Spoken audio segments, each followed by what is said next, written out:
Hello and welcome to the Sports Blog on the Greater STL Sports Network. Robert Bowlesby here with you. Today we're going to get you set for the Final Four this weekend.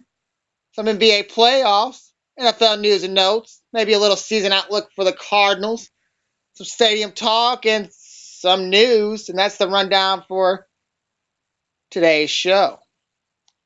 But first, let's get to some St. Louis Blues hockey. And after failing on Monday night, the Blues clinched a playoff spot for the fourth consecutive year after a 4-1 win against the Calgary Flames.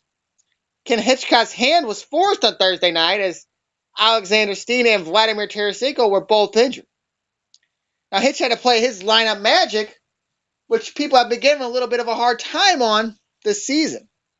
They say it's kind of messing up the chemistry, and the grumblings from the clubhouse have come out too, and maybe the way that he's going about playing these people. But he always goes back to the system over the past 4 years and how it's worked. So I think what he's just trying to do is put the best product on the ice as we're going down the stretch and see what we got, definitely with the two injuries. Another plus for the Blues with the injuries is that you get a youngster like Ty Ratty some NHL ice time. So when he's ready to come up from Chicago of the AHL, he has a better feel for the NHL game. And that's going to work in the long run for him, as we're going to need players. We're already hitting the salary cap, so you're going to have to let go of players and give guys like Ratty and I think it's Mace Priority down in the minors a shot. But back to the lines, as Hit proves he knows what he's doing, as the new look first line without Steen, back is Oshie and Jaden Schwartz scored 1:16 into the game to put the Blues up 1-0. Jaden Schwartz with his 25th goal, TJ Oshie with his 34th assist. The Blues kept it going as early in the second period, just 23 seconds in, Paul Stastny scores a goal on the power play, his 15th of the year, assists him back as his 30th, and Schwartz his 33rd to put the Blues up 2-0. Calgary does get one back in the second to make it 2-1, but the Blues put it away in the third with Laterra scoring his 12th goal, assists from Berglund, his 14th, and Berglund then adds an empty netter for his 10th of the year, assists from Laterra and Stastny, both their 30th on the season, in the game to 4-1. Jake Allen was in goal, and the Blues finally played well defensively for a 60-minute game, only allowing 18 shots. I want to say 17 of them for his 20th win of the season, making the Blues the only NHL team with 20-game winners on two 20-game winners on their roster. But don't think that just because the defensive played well this game, and you see a low number of shots of the previous games, that the defensive played well in them games, because it's not the case, and you can ask Brian Elliott that. But it seems like that the defensive kind of steps up for Jake Allen, and it's kind of funny. It doesn't make any sense. Maybe they know his position and goal on certain plays, and where they can position themselves on certain shots to help him save, because they know where his positioning is going to be. Maybe it's just because they know that he's the younger goalie in the backup, that they're a little more on their toes defensively more than they are offensively. It's hard to say, but it seems like over the past few games for Jake, he's playing himself into the number one slot, while Brian Elliott is playing his way out. And this all started really last 2 weeks ago with a 6-3 game loss to the Minnesota Wild, in which Brian Elliott allowed 4 goals and 16 shots. But then it continued on Tuesday the 24th as Jake Allen and the Blues beat the Pittsburgh Penguins 3-2 in overtime. Allen saving 24 26 shots, and 3 former Penguins had a part in all 3 goals for the Blues. After Pittsburgh jumped out to a 2-0 lead, again, bad defensive and odd man rushes led to goals. Gotze and Bertuzzi scored to tie their old mates 2-2. It was their first goal with this Blue Note this season. And then McCulloch burns his former team with an assist on a slap shot that was redirected in 34 seconds into overtime by Alexander Steen for his 24th of the year, and the Blues win it 3-2. And this had to be one of them games that felt exceptionally good for Doug Armstrong. As in 3 separate trades that he's made this year, accounted for all 3 goals for the Blues in the game against Pittsburgh. And now these guys are playing well. Got on the third and fourth line, the other 2 defensively. And now they're all fighting for playing time. And in the case of Bertuzzo and McCulloch, their physical play and the way they've been playing on the offensive side has had them knock at the door of the longtime veterans like Barry Jackman. But on another note from that Pittsburgh game, Sidney Crosby, their star, still has not scored against the Blues in his career. And that's the only team he hasn't done that against. So it's kind of an up thing for the Blues there, is that you're keeping him scoreless against you, and that's probably why you win the games against Pittsburgh. So this game puts Jake up 1-0 on Brian, even though it kind of started before this game. Well, Elliott got the call on Saturday and Monday nights as the Blues faced Columbus and Vancouver, respectively. And the defense didn't play well in neither one of them games, but neither did Elliott. On Saturday, 3-2 loss to Columbus, and then 4-1 loss to Vancouver on Monday. 13 saves on 16 shots against CBJ, and then 18 for 21 against Vancouver. And the first 2 goals in the Columbus game were defensive faults and stupid penalties by defensive players. Jay Bouwmeester on the second goal. But the game winner was all Elliott. A goal at the end of the second period after your team has fought to tie it up. That's kind of going to let the wind out of the sails, because now you go in the third period, the last period, look at just the tie instead of looking for the goal to win. So those are the kind of goals that Elliott can't let up for this team now or going down the stretch or in the playoffs. Now, TJ Oshie was out with an illness in that game, but injured defenseman Kevin Shattenkirk was back.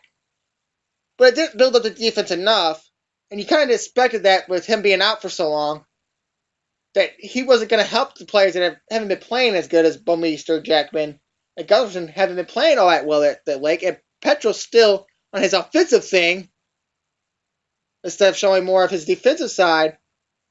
And it seemed like there was just too many penalties from the game for the Blues. Shattenkirk allotted most of his time on the penalty kill. Now, Vladimir Tarasenko and Berglund did score in that game. Patrick Berglund was his first goal in 13 games. He also assisted on a Tarasenko goal for his first multi-point game in 31. So everybody's favorite whipping boy. About time for him to turn it around and get the blue note on this stretch as we're going towards the playoffs in this season. But in this game, not only the loss hurt, but in the first period, Alexander Steen left with a lower body injury and is set to be day-to-day. Well, on Monday for Elliott and the Blues, the news didn't get any better. McCulloch does score his first as a Blue, but more bad news come on the injury front as Vladimir Tarasenko leaves the game with a lower body injury.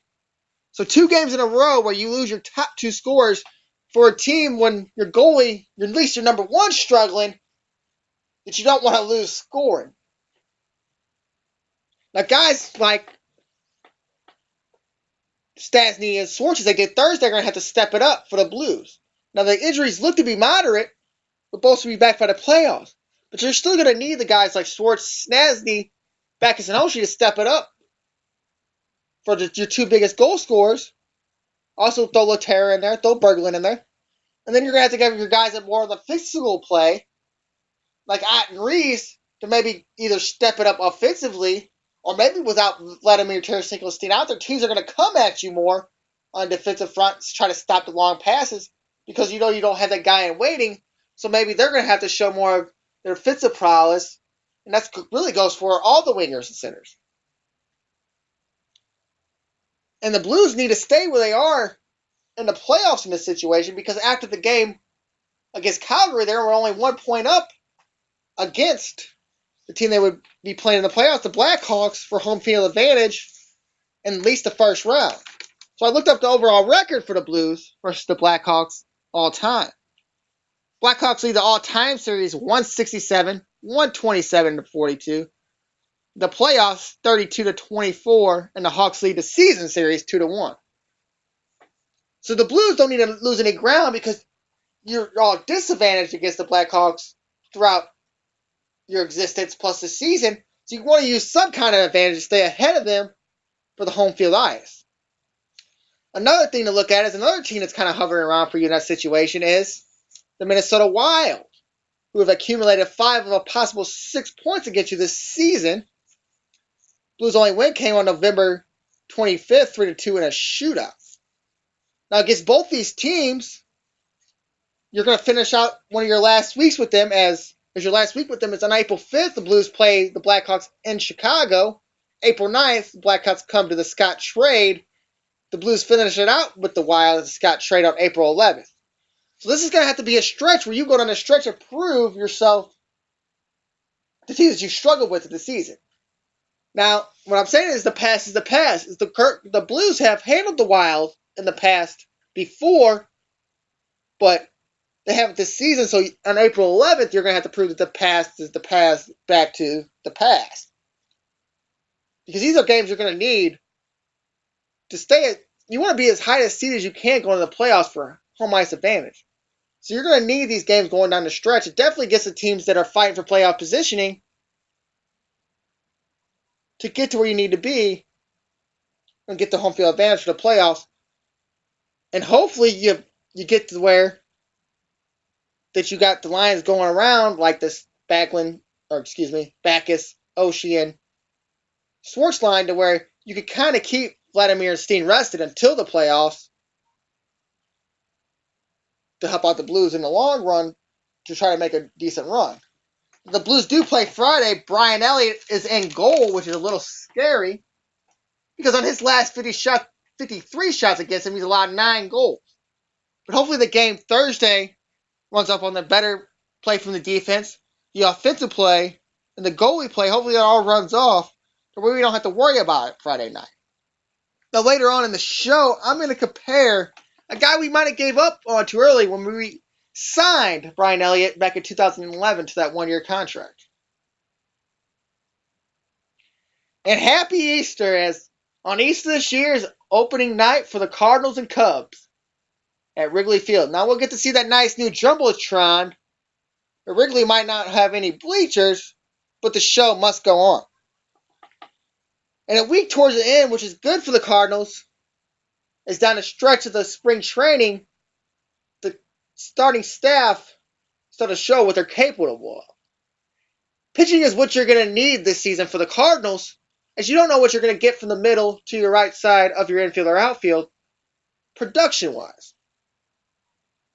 Now, Yachty would be in the middle. So you ain't got to worry about Yachty, but if you go just on the right side, Jay in center, Hayward in right, on the outfield, and on the infield, you got Wong and Matt Adams. Now, all have shown they can produce in the big leagues, but they also showed that they have reduction seasons in the big leagues. So you're going to need your starting staff and pitching to carry you this year unless you get the production maybe either expecting or over-exceeding production. But the starting staff pitched well, and it started with March 27th with John Lackey. 7 innings pitched, 6 hits, 1 earned run, 1 walk, 1 strikeout. 3.77 ERA to end the spring. And I think you kind of look at this start for Lackey as the big start because he's already said that the earlier starts in spring, you don't really throw as hard or throw with all your command so you don't fatigue yourself. So I think you look at this start to piggyback him off of because this is the start he's going to go all out, see what he got to go in the season. Now, Waka now pitched on the 30th. He went 5 innings, 5 hits, 1 earned run, 3 walks, 3 strikeouts, in spring with a 1.77. Now, for a guy that's coming off an injury that nobody knew nothing about, you can tell that his command isn't all there. It's kind of nice to see his ERA at 1.77 because that means he's been working around the hits and the walks. And maybe he's starting to build up his command and control, knowing where he's at with the injury. This going so far in spring so far, to know that where he can come to the season and pitch very well. But it's nice to see a guy off of an injury that you know nothing about. Only one person had it before, Brandon McCarthy, pitching as well as he has and been probably your best starter, him or Marco, this spring training. Wainwright then pitched the 31st for the Cardinals. He went 6 2/3, 8 hits, 1 earned run, 1 walk, 2 strikeouts. He spring with a 3.14. Now, if I talked in the podcast before, and I just said about Lackey, Wainwright had a good first start, but his second start was a little rough. And that's the kind of start where you think that while you came out there and you kind of know that you ain't got your command and stuff, so you just kind of go out there, throw what you can, see where you're at, and work on it for the next start. And even with that bad start for his ERA to be where it is, that tells you that he's starting to form around and that slowing him down early and maybe that little abdominal injury didn't affect him as much as he would have thought. Well, now April 1st, Carlos Martinez pitches. And this is where you find out how your fifth starter is going to be, as he was automatically placed in that fifth starter spot, as on Saturday, as reported by MLB's Jennifer Langosh and the Post-Dispatch's Derek Gould, that Jaime Garcia, after a side session, a simulated game, felt stiffness in his left shoulder, which is his throwing shoulder, and then retroactively after that was placed in the DL. Now, John Mozeliak said if he would have stayed healthy, and one of the reasons they did this kind of simulated thing to get him up to 80 pitches is to see where he was, and if he would have stayed healthy, he would have been the fifth starter. Goes against Mike Matheny's notion that this was an open competition. So it kind of tells you what the Cardinals are going to give you in a sense that they're not going to tell you everything, as Martinez has been through this before, as in last year with Joe Kelly. But he comes out and pitches well on April Fool's, and no fooling, he went 6 innings, 3 hits, 0 runs, 1 walk, and 5 strikeouts. And he actually pitched on the 27th and went 5 innings and only allowed, I think, 1 earned run, maybe 2.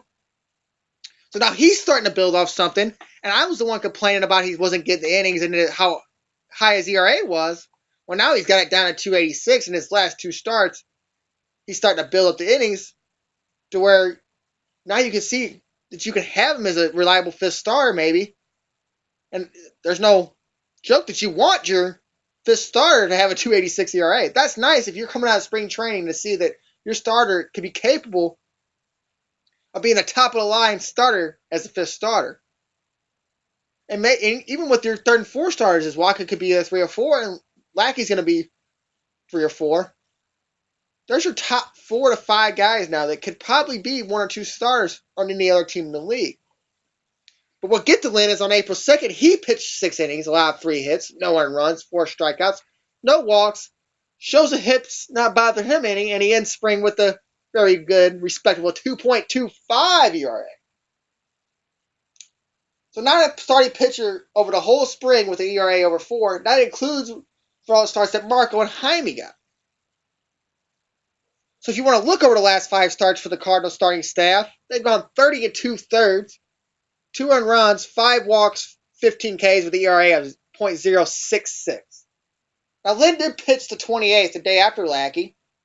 So if you want to add that 5 innings, 6 hits, 2 earned runs, 0 walks, and 5 Ks, that leaves you with 35 2/3, 4 earned runs, 8 walks, 20 Ks, or excuse me, that's 5 walks and 20 Ks with the ERA of .114. So when you don't know what offensive production you're going to get from half your lineup, essentially, 4 players, it's kind of good to know that you're going into a season right now with the way your starting pitching has come out of spring training and pitched probably at the top of his game more than anyone else has this spring training. And hopefully, if you pitch this well and you get the offensive production, you don't have to worry about nothing throughout the season. You go from first to first, wire to wire. So we'll see how that works out for the Cards. The Cardinals did make their cuts for their final 25. And your starting 8, as you know, is going to be Yadi at catcher, Matt Adams at first, second base Colt Wong, shortstop Johnny Peralta, third base Matt Carpenter, Matt Halliday in left, John Jay in center, Jason Hayward at right. Well, now your bench consists of catcher Tony Cruz, infielder Mark Reynolds, outfielder Peter Borges, who I think is going to be kind of your change of pace guy. You're got to go out there and steal a base, go first or third, spell Holiday when Holiday needs a rest, and kind of just be the guy that is just there. But also, you have your last two guys on your benches. You're all of a sudden your power guy, Randall Grichuk, who played so well in the spring training that he almost played himself out of a spot on the big league team because I don't think he's going to get enough at bats. But I think on a team with a left-handed heavy lineup, definitely two in the outfield, and he can play all three outfield positions. And to spell Holiday when he needs a rest, or Hayward or Jay when they need a rest in either way, that being a right-hander on this bench is going to be effective, definitely for a guy to come off the bench and do what he can do. But he almost played himself out of a roster spot because he played so good in the spring. Then another guy that you like to see that stepped up finally is Peter Kozma. I kind of like Peter Kozma over in the situation he's in, which is the Daniel Descalso roster part. Basically backup shortstop, which we know that Daniel Descalso is definitely not as good as an infielder as Peter Kozma is, but now he's could work some hitting into it as he hit over 400 during the spring. The funny thing is he went to Ozzie Smith for his hitting instead of going for his defense, as he's already plays well defensively, and maybe Ozzie showed him something there, where maybe Pete can step up for us, and maybe we don't have to go out and look for shortstops anymore after this, because he's still young and he's still a first-round pick, and even though we didn't give Tyler Green the real big shot, maybe it's time to give a guy like Peter Borges the real big shot. All right, we're going to talk some NCAA and some NBA playoffs next, right here on the Greater STL Sports Network. We'll be right back with you.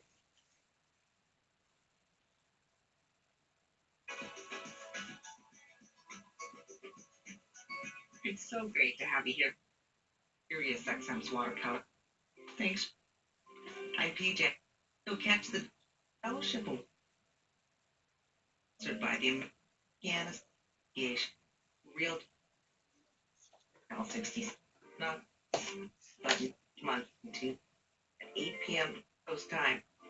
Campus. There's good pretty heavy. Just check it out. It's gonna be good. We can tell more. Sirius /J.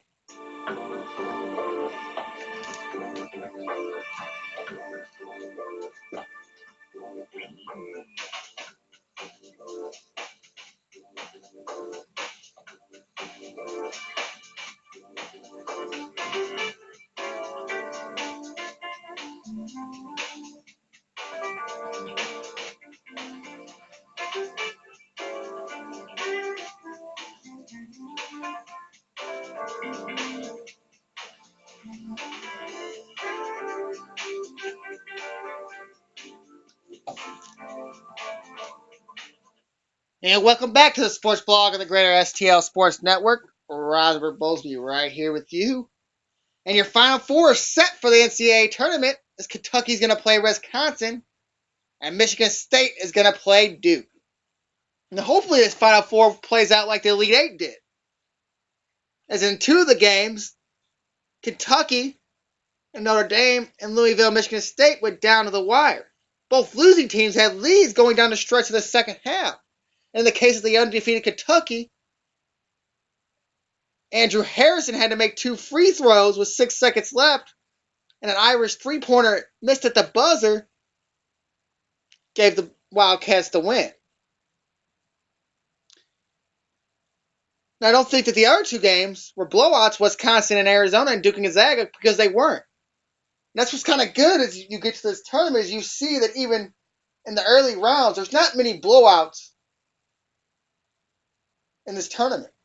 It seems like no matter where a team's coming from, they have a chance, maybe not 1-16, but some of the 2-15 games, you've seen the 15s beat the 2s, so it's kind of fun to go into a game thinking that the team always has a chance.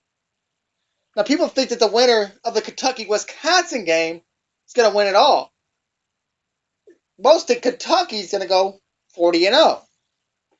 Well, I would hold on to that, as Wisconsin got the guy in Frank Kaminsky, who's a really good player.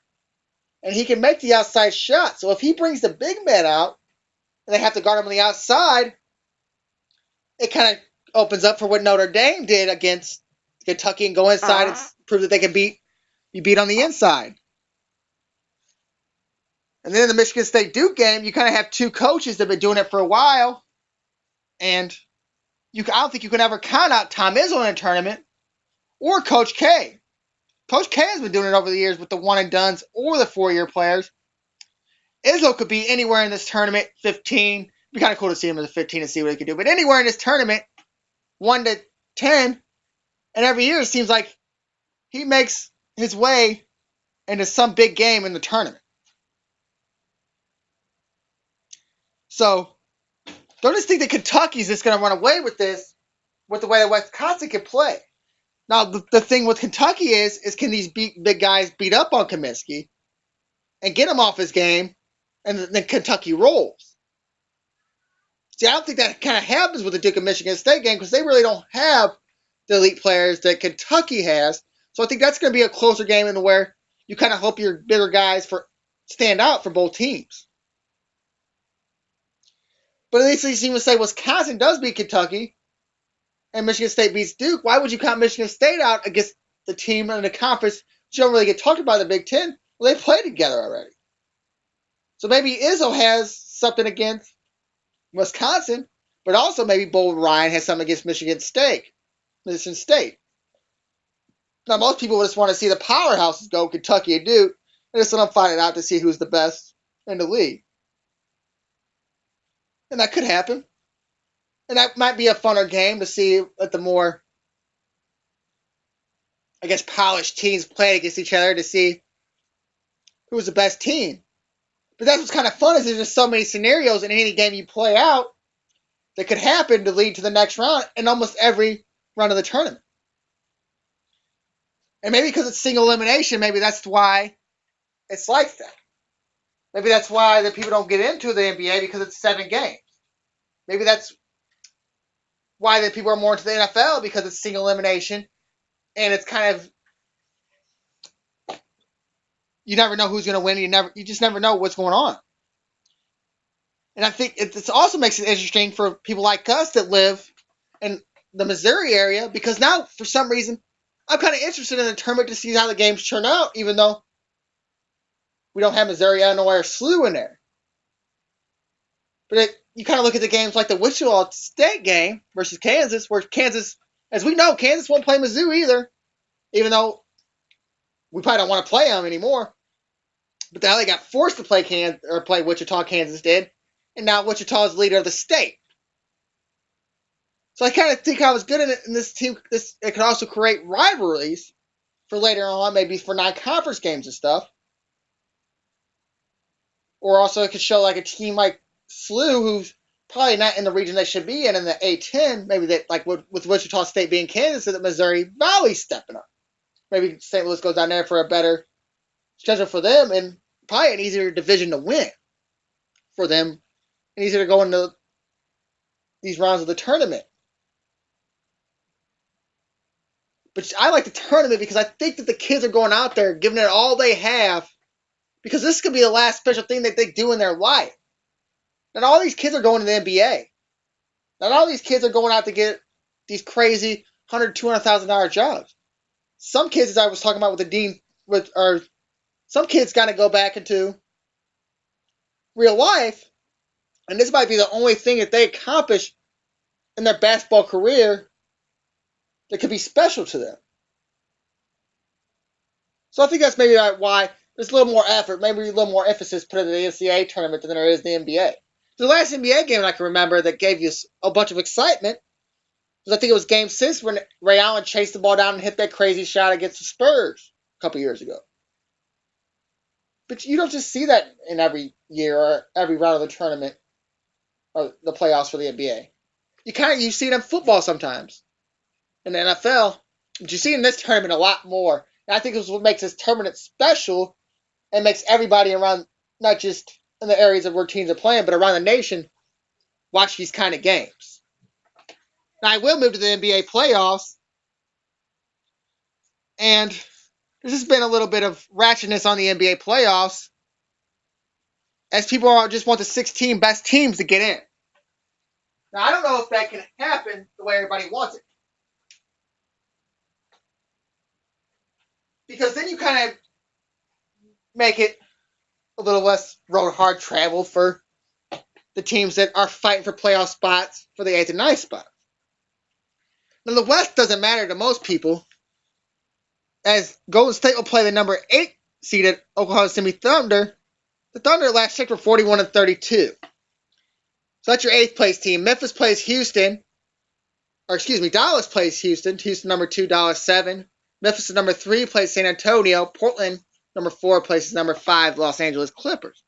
Where people are getting a little frustrated with the playoffs is the East. With Atlanta, number 1, facing number 8 seeded Brooklyn. Last check, Brooklyn was 32-40. Cleveland, number 2, plays number 7 Miami with the losing record, would play. And Chicago would play Milwaukee with the losing record. Number 4 and 5 seed Toronto would face the Washington Wizards, who where the bottom 3 teams have no chance to catch up to Washington for the number 5th spot. So that's why people get frustrated in the playoffs that some of the winning teams from the West, which there's not many past the top 8, maybe 2 or 3, aren't getting this fair advantages that the losing teams are getting in the East by getting in with losing records. And before I get into all that, I want to get to some Missouri guys born in Missouri that should make the NBA playoffs. From Chaminade in Florida, Bradley Beal, the Washington Wizards, and David Lee should make the playoffs. Beal this season for the Wizards, even though he's missed some time. 14.7 points, 3.7 rebounds, 3.2 assists. David Lee in a different role, as he was a starter there, but Steve Kerr's kind of speeding up the game in Golden State, so he's kind of putting Harrison Barnes at the 4. Still in a reduced role, 8.1 points, 5.5 rebounds, 1.9 assists. Tyler Hansborough from Poplar Bluff, who went to the Tar Heels, plays for Toronto, has 3.2 points a game, 3.2 rebounds, and 0.2 assists. And also from Washington, Otto Porter from Sykeston, I think it was Central County High School, and also went to college at Georgetown, 5.5 points a game, 2.7 rebounds, 0.9 assists. So kind of cool to see some guys from the state of Missouri that are making it into the playoffs in the NBA. But let's get to the NBA playoffs situation a little bit. Now this is from Pro Basketball Talk, and this is from the All-Star break. Adam Silver has been open to changes of the playoffs where 16 best teams get into the playoffs regardless of conference. Speaking to reporters at his annual All-Star Weekend press conference, playoffs, that is an issue I've gotten a lot of feedback on, Silver said. If there was a simple solution, we would have met it a long time ago. I understand the notion of the best 16 teams should make it regardless of conference, but I do believe in the conference and division system. To the extent that we have to have a balanced schedule and the 16 best teams getting in would require a lot more travel. That gives a notion of ensuring that our teams are well rested. I believe in the conference system, although I think there may need to be some tweaks. There have been some proposals about division winners are ensured playoff spots, or maybe the top 2 teams from each division are rewarded playoff spots, and therefore the rest of the teams are seeded based on record. Silver also is trying to stop unintended consequences of this. I am focused on the parade of horribles, that somehow we're going to end up with Miami versus Portland in the first round. A logistics nightmare for travel for both teams. I don't mean to suggest that that's not a real issue, but we have to look at it and see statistically the likelihood of that happening. But it has to be a balance.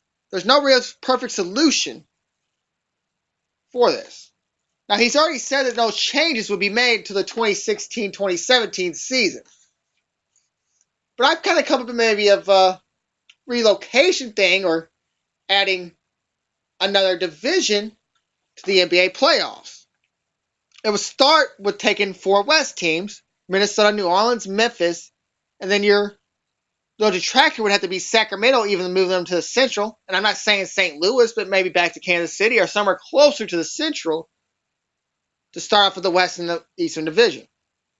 From the Central Division. In the East, you would take Indy, Detroit, Milwaukee, and Cleveland. Your dark horses will be Chicago, because since the Jordan era, they have built up such a rapport in the East, would they want to take that away to go to a different division?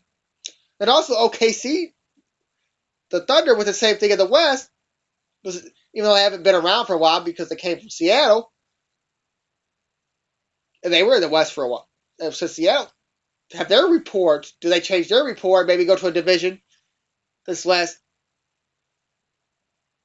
I guess, showtime than the West. But also look at it maybe if a guy like Westbrook or Durant gets injured again, you look at it as maybe it helps you out. As if they get injured, you're playing in a lesser conference, and that gets you to maybe look like the better team in that conference. The real benefit in all this would actually be Memphis, because they're playing a West Coast schedule in the East Coast, being from Memphis, Tennessee, yet being in the West Coast division. So I think they would jump on board quick. So that would lead to divisions at Minnesota, New Orleans, Memphis, Sacramento, and whatever way the Kings are. Indy, Detroit, Milwaukee, Cleveland, and then Chicago and OKC, which would then lead to East with Atlanta, Boston, Miami, Toronto, Washington, Brooklyn, the New York Knicks, Charlotte Hornets, Orlando, and Philadelphia. Then leads the West with the Golden State, Dallas, Houston, San Antonio, Portland, LA, Clippers, LA Lakers, Phoenix, Utah, and then Denver. Now maybe if OKC didn't want to leave, you kind of move one of the Texas teams around, Dallas, Houston, or San Antonio, into this division just to separate Texas a little bit from being the. But then that would go against moving Lakers, Clippers, and Golden State, since they're all bunched together in California. Now I think this is the only way that this would work,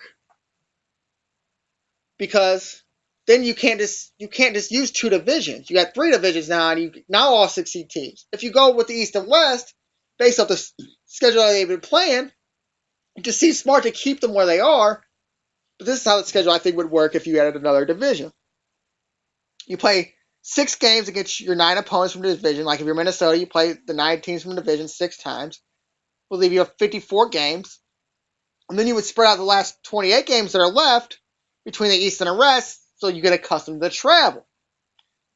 Now, then like I said before, you give the division winners the top seeds, and then you base them off seeding for record from there. And now nobody can say nothing, because you got the less travel in your division going East-West. You got more playing in your division, so less travel, less wear and tear.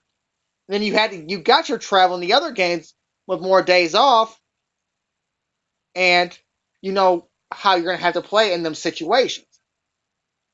So I think that's the only real way it could go if you want to do the best 16.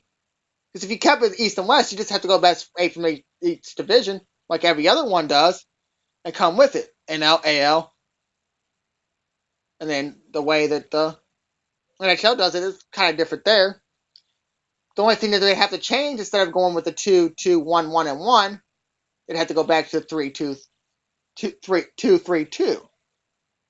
Which I for some reason think that works for the home team, even though they get the 3 straight games at home are for the better team, because the losing team gets the 3 straight games at home, but you get your 2 games at home, and then you get the 2 games at the end, just in case you are struggling and on the road games, you get a chance to go back home and prove how it goes there.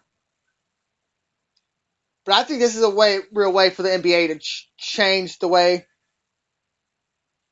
it's gone for so many years of bad teams getting in, and now you have something to where it looks like you're putting the best 16 teams in with 3 different divisions, instead of just putting the best 16 teams in 2 divisions and splitting the teams up to where they're in a better situation in the long run. Now, this ain't something I've heard. This ain't something I've seen. So this is just a blueprint of what could happen. But it's the best way that I think it could happen by looking at it. All right, some news next right here on the Sports Blog on the Greater STL Sports Network.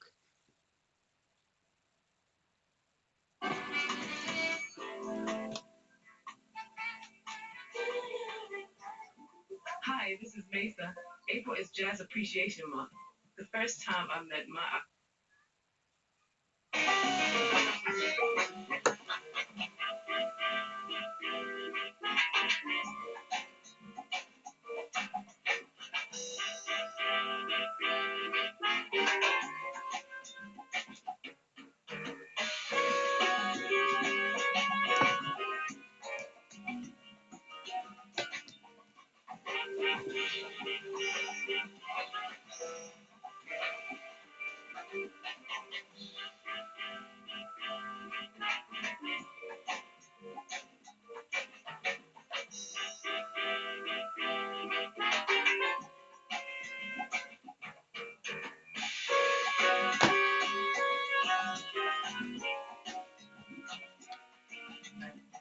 And welcome back to the Sports Blog on the Greater STL Sports Network. Robert Bowlesby here with you.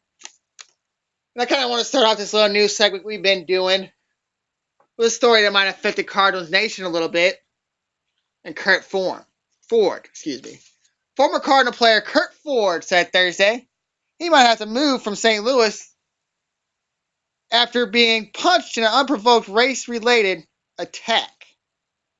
St. Louis County Police from the Fenton Precinct arrested James Street, 37, of the 4,000 block of Saline Road. And when you do something stupid, this is what they should do to everybody that does something stupid. Put everything about him out there. So people that drive by his house, honk, say, you're an idiot. Do everything you can to get at this guy for being what he is, for what he done. And I'll explain what he done in a minute.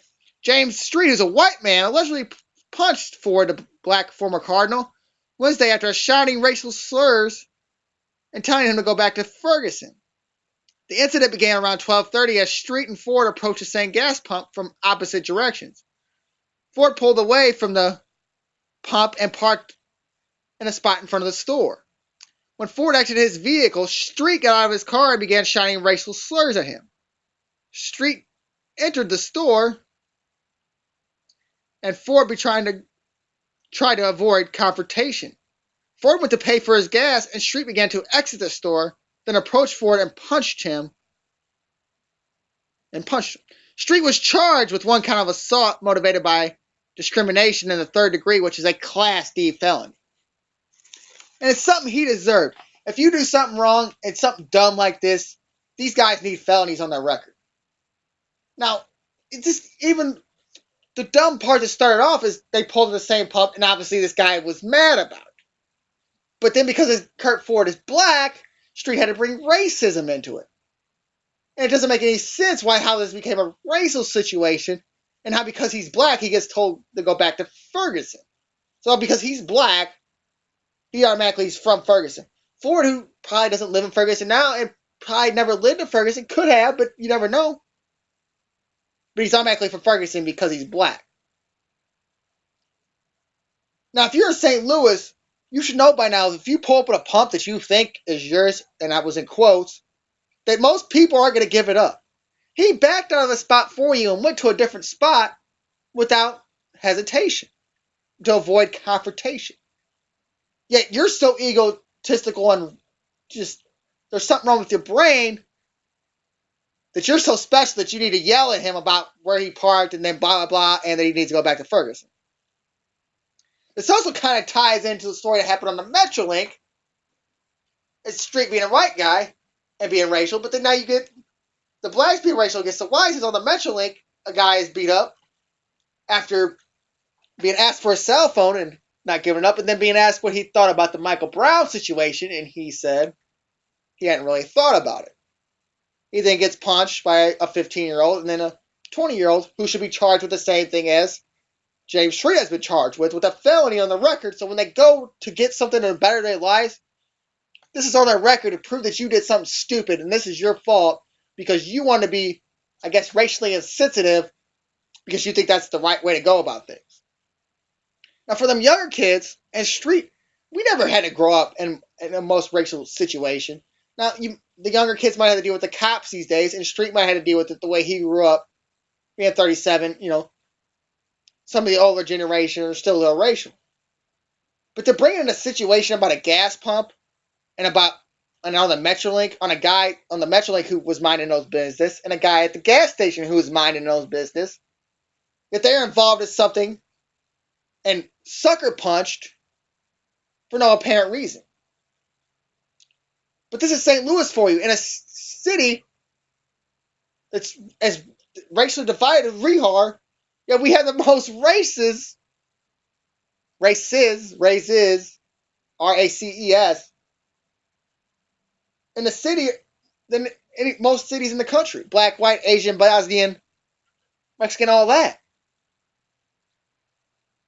So to grow up around it and see what I see, I don't know how these situations become racially motivated. It doesn't make no sense why this had to happen to Kurt Ford.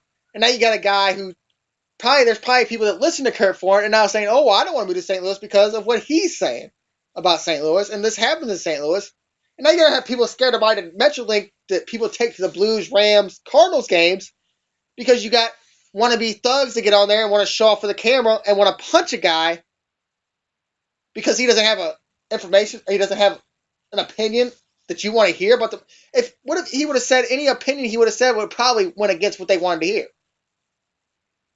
And if he said it was Darren Wilson's fault and just said that, oh, you know it's his fault be this, or if it said it's Michael Brown's fault, then he probably would have got beat up worse, but he got beat up anyway, so he should have stayed his mind either way. But it doesn't make no sense, and why we're still like this as a community, you can't just get over yourself. Get over that's egotistic. That's ego, get in your brain and make you think that you're better than somebody else. When actually in part, because you do things like this, you're really not. And it just doesn't make any sense to me why this happens still in this day of age in 2015, when by now we should already be over that. I mean, 37, I'm 27, so he's born in the 70s, so it still doesn't make any sense of how he brought racism into it. Neither does it the thing on a Metro. We'll go to a nicer and more happier story as Dean Smith of the legend of the University of North Carolina Tar Heels gave all 180 players that graduated for him $200, and as he said, to go enjoy a meal with their family. Now, some said that they were going to frame the check or give the charity or something like that. But how do you think that feels to a guy that gave his heart to Dean Smith, that gave his heart to UNC, to try to make it to the NBA, couldn't make it in the basketball after that, is working the 9 to 5, doing construction, cleaner, whatever, McDonald's, and not that that's a bad thing, because I'm in construction right now, so I know I'm a construction laborer, so I know that feeling. But now you received a $200 check in the mail from something you didn't expect at all. Now, $200 doesn't sound like a lot of money, but that's enough to cover your light bill. That's enough to cover, hopefully some of your rent. So how do you think the guys felt that they really needed it? They really needed something, a pick-me-up,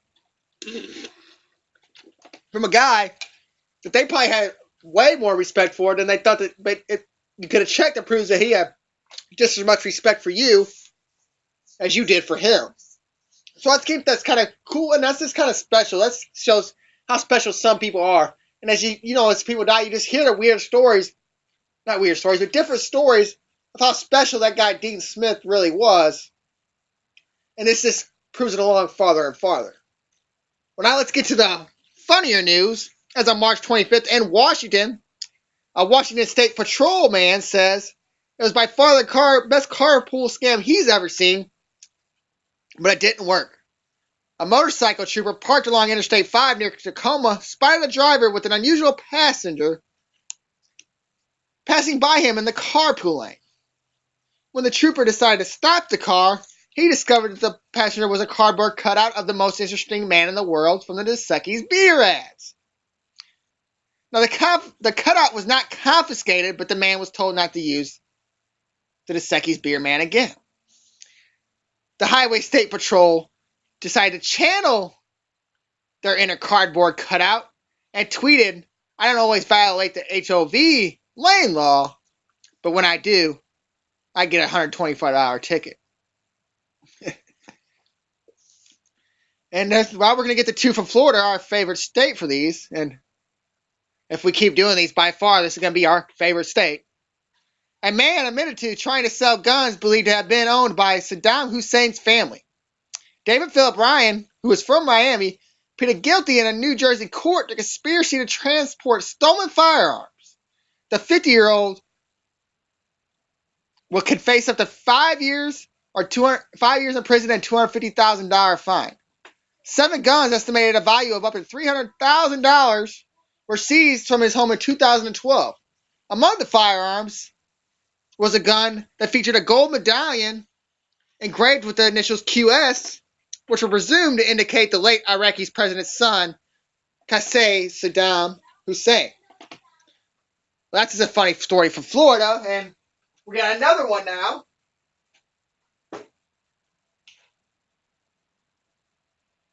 As on March 26th, authorities say an intoxicated man arrived by taxi to rob a Tallahassee bank. Police say 47-year-old Stanley Getty demanded $100,000 from the bank on Wednesday. It was a Capital City bank in Tallahassee, Florida. He claimed he had a handgun and explosives. Now, offered to say when they first arrived, the cabbie said that Getty had not paid his $25.50 cab fare. When officers walked in, Getty was in the manager's office appearing very intoxicated and spaced out. When Getty wouldn't follow their commands, he was tased. Getty would now be charged with robbery, petty theft, resisting arrest. He's also being held on 2 probation warrants. Hey man, the guy needed some money to pay his cab fare, so the only way he could get it, let's go rob a bank. And you could just tell he was already just a crazy nutball, as he's being held on 2 probation warrants, so he's on probation for something. And now he's trying to rob a bank to get cab fare. Did he think he was going to walk back out to the cab with the $100,000? Like that doesn't quite make any sense on how that would work for him. But it is Florida, so that pretty much is summing up there. All right, we're going to take a quick break. We're going to be right back. We're going to talk some NFL quick hits, some stadium talk, and some goalie talk right here on the sports blog on the Greater STL Sports Network.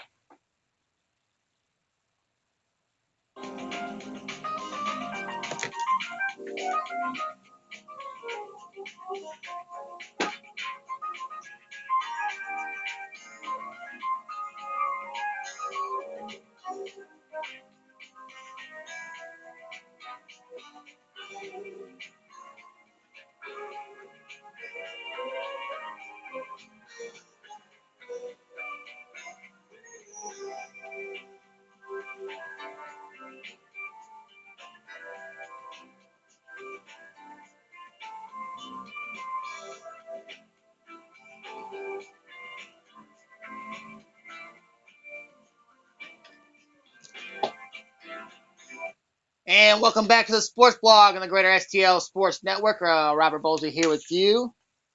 So we're going to get to some little NFL quick hits. And it's really just about the Browns and the Falcons. You ain't heard these stories yet. The Atlanta Falcons was fined $350,000 and a 2016 fifth-round pick. Also, President Rich McKay will be suspended at least 3 months from the league's competition committee since it was found out that the Falcons have been pumping stadium noise into their stadium over the last 2 seasons. Really? Just over the last 2 seasons? Seasons when they were 4-12 and 6-10? Are you going to tell me when they were winning that they weren't pumping stadium noise? They just decided to do it when they had bad records? Because the way I can see you doing it with a bad record is to go against your own team so you have a higher draft pick. But that just shows you where the NFL spine's at, coming from their front office people and their owners and stuff, like when Jim Irsay got caught with the prescription drugs and stuff. Because not only is it not a this year pick, it's a 2016 fifth-round pick. And then the president, who is on the league competition committee, is only suspended and not kicked off of it, yet he affected the competition negatively. And you tell me how that works out, that you're on a competition committee, but yet you're pumping noise into your stadium to affect the competition. So how does that help the competition when you're on the league's competition committee? And you're going to tell me that when they were winning, that they did they just plan on doing this now when they were 4-12? Did they wait till they were 4-8 and start it, or 2-6 or whatever they were? Was that when they waited to start it? Absolutely, you know that's not true. You know that they started it when they were winning, and they noticed it helped with probably getting more false starts or more holding penalty or something. No more delay of games. And they were like, hey, let's keep doing it while nobody's noticing. When I was found out, it's of course found out when they're 4-12 and 6-10 in the past few years. But it's not found out before that because it's the NFL, and they're not going to tell you that, hey, they did this when they were winning, blah, blah, blah, in the playoffs and stuff. No, they did this when they were 4-12 and 6-10. And then another thing, okay, now with the Browns, Ray Farmer, who you could talk on the headsets to your coaches down the field, but yet you can't send texts. He was suspended 4 games for texting to the players on the field, or to the coaches on the field. Now, what does suspending 4 games to a GM do to the GM? What does it do to the team? I guess he's maybe there at the games to scout, but you can't watch tape, you can't watch the games on TV. Like, how does that affect the GM? What if Jimmy Haslam says, hey, I got 4 tickets for you for all 4 games? You know, boom, there's your ticket, boom, there's your ticket. He's there for 4 games anyway. Can the NFL kick him out if he has a ticket? Because don't the teams run the stadiums? The NFL don't run the stadium. So the Browns are going to put in need be who they want to be in their stadium. So when you go with somebody like the Browns and it's some thing where he should have just got a slap on the wrist, and 4 games, it's a slap on the wrist, I think that maybe the Browns should have got the 5th round pick taken away for 2016. And that the Falcons maybe should have got 2015 like 3rd round pick or something. Something that actually affects you when you're affecting the game with the things you're doing it against the rules. And then when you do it and you're only suspended from a competition committee for 3 months, it just tells you where the spine of the NFL is. That when it comes to players, Roger Goodell's big and bold, broad shoulders. Then when it comes to the owners or the person, it's okay. It just doesn't make any sense why a 2016 pick may not affect them. Maybe in 2 years, maybe next year they win the Super Bowl, which is very impossible almost. But let's just say they do. Now it's a 32nd pick in the 5th round. So essentially almost a 6th round pick. So how does that really affect them in a negative way? $350,000, they probably make that off of 1 game. So you're really not affecting them with fines. You have to really go at draft picks, I think. And then maybe you take their speakers away from the Falcons for 4 games. Well, they can't use anything to pump the crowd up. And maybe it shows them that you won't do it again. But I think you got to hit them harder with the draft picks. Maybe take a 3rd and a 5th, and then from the Browns, just take the 5th. And that might be the better way to go to prove to these teams that, hey, you cannot do this. You cannot affect the integrity of our game. That it's already being put into question. So I think that the NFL needs to relook at this, and I think the Players Association needs to look at this and jump in and say, hey, you've done worse than this than our players for less. For stuff that's done off the field, this was done on the field. This was done on the field. Affecting the games, this was done by the Falcons. Not really Ray Farmer, but maybe you could say it was by him too. But the things that they get punished for outside the game, it's kind of weird that they don't get punished for that more when it happens during or when it affects negatively on the competition of the games. Now we're going to get into a little stadium talk. Is